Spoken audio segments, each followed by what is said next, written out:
ఏదైతే police station పరిసర ప్రాంతాల్లో ఇంకా ఉద్రిక్త పరిస్థితులు కొనసాగుతూనే ఉన్నాయి. ఏదైతే వైఎస్ఆర్సీపీ కార్యకర్తలు ఏదైతే వైఎస్ఆర్సీపీ నేతలు పోలీస్ స్టేషన్ సమీపంలోకి వస్తున్నారు. అయితే పోలీసులు అడ్డుకుంటున్న పరిస్థితి అయితే ఇప్పటికే అయితే పలు ప్రాంతాల్లో వేరు నియోజకవర్గాలకు సంబంధించి ప్రాంతాల్లో ఎక్కడైతే వస్తున్నారో ఆ నేతలందరినీ హౌస్ అరెస్ట్ చేసిన పరిస్థితి నెలకొంది. అయితే పోలీసులు తీరుపైన ఇక్కడ ఉన్న వైఎస్ఆర్ కాంగ్రెస్ పార్టీ నేతలు అయితే కార్యకర్తలు తీవ్ర ఆగ్రహం వ్యక్తం చేస్తున్నారు.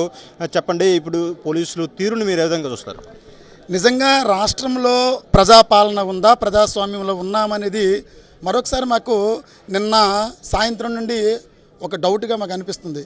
ఎందుకంటే ప్రజాస్వామ్య పాలన ప్రజల చేత ప్రజలకు ఎన్నుబడి ఉన్నటువంటి నాయకత్వం అనేది ప్రజలు మంచిని కోరుకోగలని ఒక అనగబడిపోయినటువంటి అనగారి వర్గాలకు సంబంధించినటువంటి ఒక మత్స్యకార సామాజిక వర్గం సంబంధించినటువంటి వ్యక్తి గౌరవనీయులు మాజీ మంత్రి శ్రీ డాక్టర్ అప్పలరాజు గారి యొక్క ఏదైతే నిర్బంధం విధించి ఈరోజు పోలీసులు వాళ్ళు చెప్పు చేతిలో తీసుకొని నిన్న సాయంత్రం నుంచి నేటి వరకు పోలీస్ స్టేషన్ చుట్టూ తిప్పడం అనేది నిజంగా ఈ పలాస ప్రాంత ప్రజల తరపు నుంచి మేమైతే తీవ్రంగా ఖండిస్తున్నాము. ఎందుకంటే ప్రజాస్వామ్యంలో ప్రజల పక్షాన ఉండాల్సినటువంటి నాయకత్వము ప్రజలు మంచి కోరుకున్నటువంటి సమయంలోన ఈరోజు వెనకబడిపోయిన తరగతులకు సంబంధించినటువంటి వ్యక్తికి అన్యాయంగా అక్రమంగా కనీసం ఏం జరుగుతుందో కూడా చెప్పకుండా ఈ రాష్ట్రంలోనే కాదు ఈ దేశంలోన 100కి ఒక రోజులో మినిమము 10 నుంచి 20 వేల యాక్సిడెంట్లు జరుగుతుంటాయి. అలాంటి యాక్సిడెంట్లలోన ఒక యాక్సిడెంట్ కేసును తీసుకొచ్చి ఇది హత్యా కేసుగా చిత్రీకరించి అన్యాయంగా పోలీస్ స్టేషన్లో అరెస్ట్ చేయడం అంటే ఇది నిజంగా మేము తీవ్రంగా ఖండిస్తున్నాము. అయితే ఒకటైతే పలాస నియోజక ప్రజల తరపు నుంచి కానీ ఈ రాష్ట్ర ప్రజలకైతే ఒకటైతే క్లియర్గా చెప్పదలుచుకుంటాను. గౌరవ సీఎం చంద్రబాబు నాయుడు గారు మీరు చేస్తున్నటువంటి పాలన నిజంగా మీకు ఈరోజు చెప్తున్నానండి, మీరు చేస్తున్న పాలన ఏదైతే ఉందో అనగారిన వర్గాలకి రాజ్యాధికారానికి దూరం చేయడమే మీ యొక్క లక్ష్యం తప్ప అనగబడిన వర్గాలని రాజ్యాధికారం ఇవ్వాలని మీ ఆలోచన లేదు.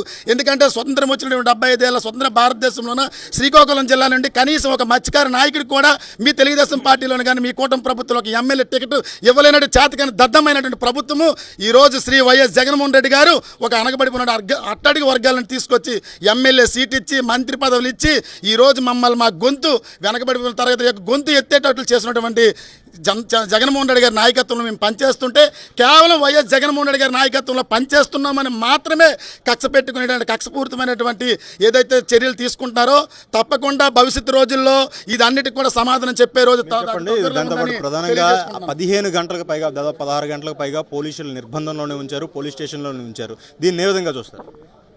Completely law and order fail అయితే ఇక్కడ కనిపిస్తుందండి. అంటే లా అండ్ ఆర్డరు పోలీసులు చేయాల్సిన పని పోలీసులు చేయాలి, జడ్జి చేయాల్సిన పని జడ్జి చేయాలి, లాయర్ చేయాల్సిన పని లాయర్ చేయాలి. కానీ ఈ 3 పనులు అక్కడ సీఎం గారే చేసేస్తున్నారు.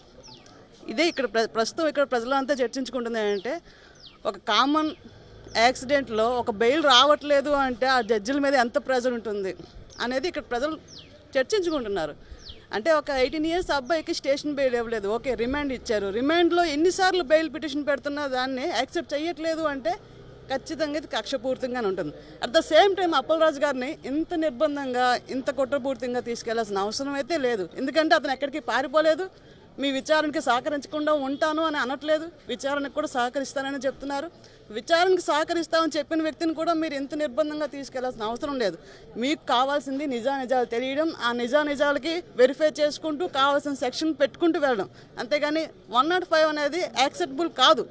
అలాంటి 105ని మీరు ఎలా పెట్టగలిగారు? మేము కక్ష కట్టట్లేదు, కుటుంబ రాజకీయాలు చేయట్లేదు అని చెప్తూనే మీరు అదే విధాన్ని ఈరోజు చూపిస్తున్నారు. ప్రతి ఒక్కరికి అది అర్థమవుతుంది. కానీ లా అండ్ ఆర్డర్ అయితే ఖచ్చితంగా ఫెయిల్ అయిపోయింది పలాసలో. ఇదైతే ఖచ్చితంగా నిజం. మీకు కావాల్సింది అన్యాయం అయిపోయిన కుటుంబానికి న్యాయమా, లేకపోతే అన్యాయం అయిపోయిన కుటుంబాన్ని చూపిస్తూ కక్ష తీర్చుకోవడమా? ఇక్కడ విషయం అదే. ఒక కుటుంబం అన్యాయం అయింది, అనుకోకుండా జరిగిన ప్రమాదం వల్ల కుటుంబం అన్యాయం అయింది. ఆ కుటుంబానికి ఏ విధంగా న్యాయం చేయాల్సిన అవసరం ఉందనేది సీఎం హోదాలైనా ఎమ్మెల్యే హోదాలైనా చూడాలి. అంతే తప్ప ఆ యాక్సిడెంట్ని ఆశ్రయంగా చేసుకుంటూ పలాసలో ఇంత దరిద్రమైన రాజకీయాలు చేయడం అయితే కరెక్ట్ కాదు. కేవలం అప్పలరాజు సంబంధించి ప్రధానంగా మత్స్యకారుడు కావడంతోనే ఏదైతే ఈ కక్షాదింపు చర్యలకు పాల్పడుతున్నారని కూటమి నేతలు కేవలం రాజకీయ కక్షతోనే అప్పలరాజు కుటుంబాన్ని వేధిస్తున్నారని కూడా ఇక్కడున్న వైఎస్ఆర్సీపీ నేతలు కార్యకర్తలు ఆగ్రహం వ్యక్తం చేస్తున్నారు. పోలీసులు తీరుపై కూడా తీవ్ర నిరసన వ్యక్తం చేస్తున్న పరిస్థితి నెలకొంది.